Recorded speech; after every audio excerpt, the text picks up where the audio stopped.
Assalomu alaykum do'stlar, yaxshimisizlar? Men ismim Zoyba. Bugun sizlarga xo'roz nima uchun saharda chillaydigandu degan mazmunni o'qib beraman. Xo'roz nima uchun saharda chillaydigandu?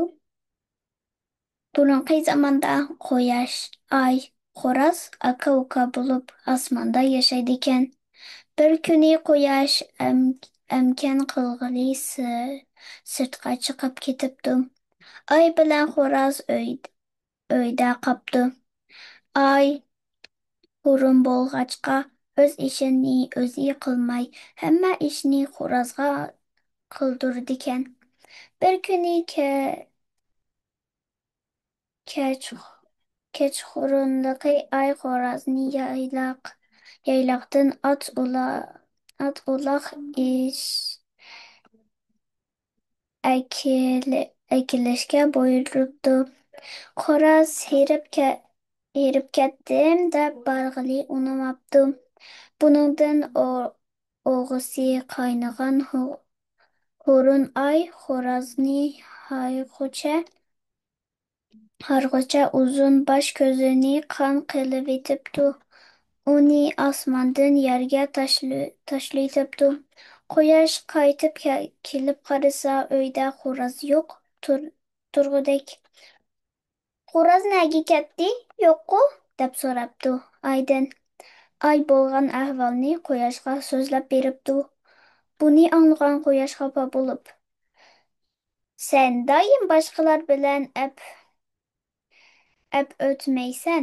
O'z o'zning bo'ldi bo'lgandan keyin uni ayasang bo'lmamdu. Zodi menmu sen bilan birga turishni xohlamayman. Bo'ldi, menmu ketay. Bugundan boshlab kecha sana, kunduz menga taalluq bo'lsin, debdi-da.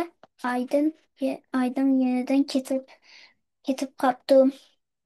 Shuningdan boshlab xo'roz har kuni saharda akasi quyoshni ko'rganda xushal bo'lib ketib, qaq deb qichqirdikan. Bu xo'rozning cho'ng aka man yerda, cho'ng aka man yerda degani ekan. Kechqurun quyosh tongkayniga o'tib ay chiqishga boshlaganda xo'roz uni ko'rishni xohlamay baldurla kotigiga kirib ketib uxlaydi.